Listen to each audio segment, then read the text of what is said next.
ಶುದ್ಧ ನಾಮಕ್ಕೆ ಸ್ತೋತ್ರವಾಗಲಿ. ಮತ್ತೊಂದು ದಿನವನ್ನು ಕಾಣುವಂಥ ದೇವರು ನಮಗೆ ಸಹಾಯ ಮಾಡೋದಕ್ಕಾಗಿ ಸ್ತೋತ್ರ. ಆತನು ಮಾಡೋದೆಲ್ಲ ಉಪಕಾರಗಳಿಗಾಗಿ, ಎಲ್ಲ ಆಶೀರ್ವಾದಗಳಿಗಾಗಿ ದೇವರಿಗೆ ಸ್ತೋತ್ರವನ್ನು, ಮಹಿಮೆಯನ್ನು ಸಲ್ಲಿಸ್ತೇನೆ. ಇಂದಿನ ವೇದ ಅಧ್ಯಯನಕ್ಕಾಗಿ ಒಂದು ವಾಕ್ಯವನ್ನು ಓದಿಕೊಳ್ಳೋಣ. ಜ್ಞಾನೋಕ್ತಿಗಳ ಪುಸ್ತಕ 16ನೇ ಅಧ್ಯಾಯ 25ನೇ ವಾಕ್ಯ. ಮನುಷ್ಯ ದೃಷ್ಟಿಗೆ ಸರಳವಾಗಿ ತೋರುವ ಒಂದು ದಾರಿ ಉಂಟು, ಕಟ್ಟ ಕಡೆಗೆ ಅದು ಮರಣ ಮಾರ್ಗವೇ. ದೇವರ ವಾಕ್ಯದಲ್ಲಿ ದಾರಿಗಳ ಕುರಿತಾಗಿ ನಾವು ನೋಡ್ತೇವೆ.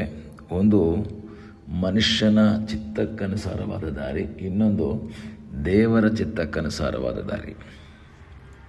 ಸೊಲೊಮೋನನು ತನ್ನ ಜ್ಞಾನದಲ್ಲಿ ಅನೇಕ ಜ್ಞಾನೋಕ್ತಿಗಳನ್ನು ಬರೀತಾನೆ. ಅದು ನಮ್ಮ ಡೈಲಿ ಲೈಫಲ್ಲಿ ಅಳವಡಿಸ್ಕೊಳ್ಳಬೇಕಾದಂತಹ, ತಿಳಿದುಕೊಳ್ಳಬೇಕಾದಂತಹ, ಅರ್ಥ ಮಾಡಿಕೊಳ್ಳಬೇಕಾದಂತಹ ಅನೇಕ ಸಂಗತಿಗಳು ಅದರಲ್ಲಿರೋದನ್ನು ನಾವು ನೋಡ್ಬೋದು. ಅದರಲ್ಲಿ ಇಲ್ಲಿ ಹೇಳ್ತಾನೆ, ಮನುಷ್ಯ ದೃಷ್ಟಿಗೆ ಸರಳವಾಗಿ ತೋರುವ ಒಂದು ದಾರಿ ಉಂಟು. ಅಂದರೆ ಬೆಸ್ಟ್ ಅಂತ ಅನ್ನಿಸುವ, ಒಳ್ಳೆಯದು ಅನ್ನಿಸುವಂತಹ ಒಂದು ದಾರಿ ಉಂಟು. ಆದರೆ ಅದು ಕಟ್ಟ ಕಡೆಗೆ ಮರಣ ಮಾರ್ಗವಾಗಿರುತ್ತೆ, ಅಥವಾ ಅದು ನಾಶಕ್ಕೆ ಹೋಗ್ತದೆ. ಅನೇಕ ಭಕ್ತರುಗಳು ತಮ್ಮ ಜೀವಿತದಲ್ಲಿ ದೇವರ ಒಂದು ಮಾರ್ಗಕ್ಕೆ ವಿಧೇಯರಾಗಿ ಆಶೀರ್ವಾದಕ್ಕೆ ಹೋದದ್ದನ್ನು ಸತ್ಯವೇದದಲ್ಲಿ ನಾವು ನೋಡ್ಬೋದು. ಆದರೆ ಅದೇ ರೀತಿಯಲ್ಲಿ ಅನೇಕ ಭಕ್ತರುಗಳು ತಮ್ಮ ಸ್ವಂತ ಬಯಕೆಗಾಗಿ, ಸ್ವಂತ ಇಷ್ಟಕ್ಕಾಗಿ ಕೆಲವು ದಾರಿಗಳನ್ನು ಆರಿಸಿಕೊಂಡಿದ್ದ ನಿಮಿತ್ತವಾಗಿ ಅವರು ನಾಶಕ್ಕೆ ಹೋದಂತಹ ಅನುಭವವನ್ನು ನಾವು ನೋಡ್ಬೋದು. ಹಾಗಾದರೆ ನಾವು ನೋಡುವಂಥ ಸಮಯದಲ್ಲಿ ಪ್ರತ್ಯೇಕವಾಗಿ ಲೋಟನ ಕುರಿತಾಗಿ ನಾವು ನೋಡ್ತೇವೆ. ಆದಿಕಾಂಡದಲ್ಲಿ ಲೋಟ ಅಬ್ರಹಾಮನ ಸಂಗಡ ಹೊರಟು ಬರ್ತಾನೆ, ಅಬ್ರಹಾಮನ ಜೊತೆಯಲ್ಲೇ ಪ್ರಯಾಣ ಮಾಡ್ತಾನೆ. ಯಾಕೆಂದರೆ ದೇವರು ಅಬ್ರಹಾಮನನ್ನು ಸಪ್ರೇಟಾಗಿ ಕರೀತಾರೆ. ನಾನು ತೋರಿಸುವ ದೇಶಕ್ಕೆ ಹೋಗು ಅಂದಾಗ ಲೋಟನೂ ಸಹ ಅವನ ಸಂಗಡ ಹೋಗ್ಬಿಡ್ತಾನೆ. ಯಾಕೆಂದರೆ ಲೋಟನ ತಂದೆ ತೀರ್ಕೊಂಡಿರೋದ್ರಿಂದ ಅಂಕಲ್ ಜೊತೆ ಅವನು ಸಹ ಹೊರಡ್ತಾನೆ. ಹಾಗೆ ಅಬ್ರಹಾಮನ ಸಂಗಡ ಇದ್ದಂತಹ ಅವನ ಜೀವಿತ ಬಹಳ ಆಶೀರ್ವಾದಕರವಾಯಿತು. ಒಂದು ರೀತಿಯಲ್ಲಿ ಅಬ್ರಹಾಮನನ್ನು ದೇವರ ಆಶೀರ್ವಾದ ಮಾಡಿದಾಗ ದೇವರು ಲೋಟನನ್ನು ಆಶೀರ್ವಾದ ಮಾಡಿದ್ರು. ಆದರೆ ಬರ್ತಾ ಬರ್ತಾ ನಾವು ನೋಡಬೇಕಾದ್ರೆ ದನ ಕಾಯುವವರ ಮಧ್ಯದಲ್ಲಿರುವಂಥ ಗಲಾಟೆಯ ನಿಮಿತ್ತವಾಗಿ ಅಬ್ರಹಾಮ ಲೋಟನಿಗೆ ಹೇಳ್ತಾನೆ, ನೀನು ಎಡಕ್ಕೆ ಹೋಗೋದಾದರೆ ನಾನು ಬಲಕ್ಕೆ ಹೋಗ್ತೀನಿ, ನೀನು ಬಲಕ್ಕೆ ಹೋಗೋದಾದರೆ ನಾನು ಎಡಕ್ಕೆ ಹೋಗ್ತೀನಿ. ಯಾಕೆಂದರೆ ನಾವಿಬ್ಬರು ಒಟ್ಟಿಗೆ ಇರೋಕ್ಕಾಗಲ್ಲ. ಸನ್ನಿವೇಶ ಪ್ರತಿಕೂಲವಾಗ್ತಾ ಇದೆ. ಕುರಿದನಗಳು ಬೇಕಾದಷ್ಟಿವೆ.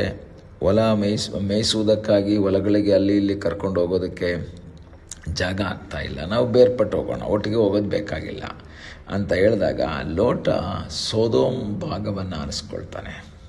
ಸೋದೋಮ್ಗೆ ಹೋಗ್ತಾನೆ ಅವನು. ಯಾಕೆಂದರೆ ಸೋದೋಮ್ ನೀರಾವರಿ ಉಳ್ಳಂತಹ, ಯೋರ್ದಾನ್ ಬಳಿಯಲ್ಲಿರುವಂತಹ ನೀರಾವರಿ ಇಲ್ಲಂಥ ಸ್ಥಳವಾಗಿರೋದ್ರಿಂದ ಅವನು ಅದನ್ನು ಆರಿಸ್ಕೊಳ್ತಾನೆ. ಯಾಕೆಂದರೆ ಅವನ ಕುರಿ ದನಗಳಿಗೆ ಮೇವು ಬೇಕು.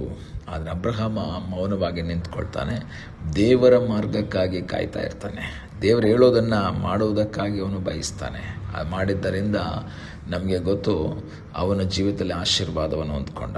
ಪ್ರಿಯ ದೇವರ ಮಕ್ಕಳೇ, ನಿಮ್ಮ ಜೀವಿತದಲ್ಲಿ ಕೆಲವು ಡಿಸಿಷನ್ ತಗೊಳ್ಬೇಕಾಗಿ ಬರುವಾಗ, ಒಂದು ಮಾರ್ಗವನ್ನು ಆರಿಸಿಕೊಳ್ಳಬೇಕಾಗಿ ಬರುವಾಗ ಯೆಹೋವನ ಆಲೋಚನೆಗಾಗಿ ನಾವು ಕಾಯುವವರಾಗಿರಬೇಕು.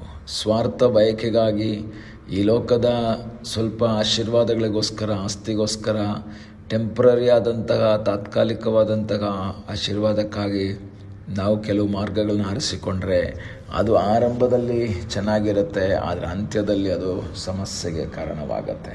ಈ ಲೋಟನ ಜೀವಿತ ನಮಗೆ ಗೊತ್ತು. ಅವನು ತನ್ನ ಕುರಿದನಗಳ ಆ ಯೋಗಕ್ಷೇಮಕ್ಕಾಗಿ, ಅದರ ಬೆಳವಣಿಗೆಗಾಗಿ, ಆಹಾರವನ್ನು ಕೊಡುವುದಕ್ಕಾಗಿ ಇರುವಂಥ ಸ್ಥಳವನ್ನು ಹುಡುಕ್ತಾನೆ. ಆದರೆ ಅಲ್ಲಿ ದೇವಾರಾಧನೆಗೆ ಸ್ಥಳವಿರಲಿಲ್ಲ. ಅಬ್ರಹಾಮನು ಎಲ್ಲೇ ಹೋದರೂ ಮೊದಲು ಒಂದು ಯಜ್ಞವೇದಿಯನ್ನು ಕಟ್ಟಿ ದೇವರನ್ನು ಆರಾಧನೆ ಮಾಡಿ ದೇವರ ಮಾರ್ಗವನ್ನು ಕೇಳ್ತಾ ಇದ್ದ. ಆದರೆ ಲೋಟನು ಅಲ್ಲಿಗೆ ಹೋದಾಗ ಯಜ್ಞವೇದಿ ಕಟ್ಟಲಿಲ್ಲ. ಯಾರು ಅವನಿಗೆ ಅದಕ್ಕೆ ಪ್ರೋತ್ಸಾಹ ಮಾಡೋಕ್ಕಲ್ಲಿ ಯಾರೂ ದೇವರನ್ನ ತಿಳಿದವರಿಲ್ಲ. ಇವನು ಅದನ್ನು ಮಾಡಲೂ ಇಲ್ಲ. ಇವನು ತನ್ನ ಸ್ವಂತ ಕಾರ್ಯಗಳನ್ನು ನೋಡುತ್ತಾ, ತನ್ನ ಮೃಗ ಸಂಪತ್ತನ್ನು ಹೆಚ್ಚಿಸುವಂತಹ, ಆಸ್ತಿಯನ್ನು, ಐಶ್ವರ್ಯವನ್ನು ಹೆಚ್ಚು ಮಾಡಿಕೊಳ್ಳುವಂತಹ ಕಾರ್ಯಗಳಿಗೆ ಅವನು ಸಮಯವನ್ನು ವೆಚ್ಚ ಮಾಡಿದಾಗ ಅದು ಮರಣ ಮಾರ್ಗವಾಗಿ ಮಾರ್ಪಡ್ತು. ಕೊನೆಗೆ ಆ ಕುಟುಂಬ ಛಿದ್ರವಾಗಿ ಹೋಗಿದ್ದನ್ನು ನಾವು ನೋಡ್ತೇವೆ. ಪ್ರಿಯ ದೇವರ ಮಕ್ಕಳೇ, ಈ ಬೆಳಗ್ಗೆ ದೇವರ ವಾಕ್ಯವನ್ನು ನಾವು ಕೇಳುವಾಗ ನಾವೊಂದು ವಿಷಯ ತಿಳ್ಕೊಳ್ಬೇಕು. ಮನುಷ್ಯ ದೃಷ್ಟಿಗೆ ಸರಳವಾಗಿ ತೋರುವಂಥ ಒಂದು ದಾರಿ, ಇದು ಚೆನ್ನಾಗಿದೆ ಅಂತ ಅನ್ನಿಸುವಂಥ ಒಂದು ದಾರಿ ಇದೆ. ಆದರೆ ಅದು ದೇವರ ದಾರಿ ಆಗಿಲ್ಲ ಅಂದರೆ, ಅದು ದೇವರ ಚಿತ್ತವಲ್ಲ ಅಂತ ಹೇಳಿದ್ರೆ ಅದು ಮರಣ ಮಾರ್ಗವಾಗಿರುತ್ತೆ.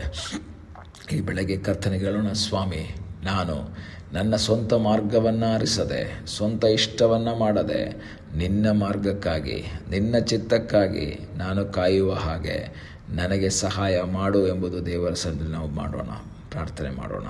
ದೇವರೇ, ನನ್ನ ಮಾರ್ಗ ಬೇಡ, ನನ್ನ ಚಿತ್ತ ಬೇಡ, ನನ್ನ ಇಷ್ಟ ಬೇಡ. ದೇವರೇ, ನಿನ್ನ ಚಿತ್ತ, ನಿನ್ನ ಇಷ್ಟ ನನ್ನ ಜೀವಿತದಲ್ಲಿ ನೆರವೇರುವ ಹಾಗೆ ಸಹಾಯ ಮಾಡು. ನನಗೊಂದು ದಾರಿ ತೋರಿಸಪ್ಪ. ಆತನು ದಾರಿ ತೋರಿಸ್ತಾನೆ. ದೇವರ ವಾಕ್ಯದಲ್ಲಿ ಓದ್ತೇವೆ, ನಾನು ನಿನಗೆ ಉಪದೇಶಿಸಿ ನೀನು ನಡೆಯಬೇಕಾದ ಮಾರ್ಗವನ್ನು ತಿಳಿಸ್ಕೊಡ್ತೇನೆ. ಎಡಕ್ಕಾಗಲಿ ಬಲಕ್ಕಾಗಲಿ ತಿರುಗುವಾಗ ಇದೇ ಮಾರ್ಗ, ಇದರಲ್ಲಿ ನಡೆ ಎಂಬ ಶಬ್ದವಾಗಿ ಕೇಳ್ತದೆ. ಹೌದು, ದೇವರ ಶಬ್ದಕ್ಕೆ ಕಿವಿಗೊಡೋಣ. ದೇವರು ತೋರಿಸುವಂಥ ಮಾರ್ಗದಲ್ಲಿ ಪ್ರಯಾಣ ಮಾಡೋಣ. ಆ ಪ್ರಯಾಣ ಆಶೀರ್ವಾದಕರವಾಗಿ ಮಾರ್ಪಡ್ತದೆ. ಪ್ರಾರ್ಥಿಸೋಣ. ನಮ್ಮನ್ನು ಬಹಳವಾಗಿ ಪ್ರೀತಿ ಮಾಡುವ ಪರಲೋಕದ ತಂದೆಯಾದ ದೇವರೇ, ಸಮಯಕ್ಕಾಗಿ ಸ್ತೋತ್ರ. ಈ ಸಮಯದಲ್ಲಿ ಮತ್ತೊಂದು ಆವರ್ತಿ ನಿನ್ನ ಸನ್ನಿಧಾನಕ್ಕೆ ನಾವು ಬಂದಿದ್ದೇವೆ. ನಿನ್ನ ಹಸ್ತಗಳಿಗೆ ನಮ್ಮನ್ನು ಒಪ್ಪಿಸಿಕೊಡ್ತೇವೆ. ಕರ್ತನೆ, ಈ ದಿವಸಗಳಲ್ಲಿ ನಾವು ಮಾರ್ಗವನ್ನು ಆರಿಸಿಕೊಳ್ಳಬೇಕಾದ ಸಮಯದಲ್ಲಿ ನಿನ್ನ ಬಳಿಯಲ್ಲಿ ಆಲೋಚನೆ ಕೇಳಿ ನೀನು ತೋರಿಸುವಂಥ ಮಾರ್ಗದಲ್ಲಿ ಪ್ರಯಾಣ ಮಾಡುವಂಥ ಸಹಾಯ ಮಾಡು. ಪ್ರಾರ್ಥನೆಯನ್ನು ಕೇಳಿದ್ದಕ್ಕಾಗಿ ಸ್ತೋತ್ರ. ಯೇಸುವಿನ ನಾಮದಲ್ಲಿ ಬೇಡಿಕೊಳ್ಳುತ್ತೇವೆ ನಮ್ಮ ಪ್ರೀತಿಯ ತಂದೆಯೇ. ಆಮೇನ್. God bless you.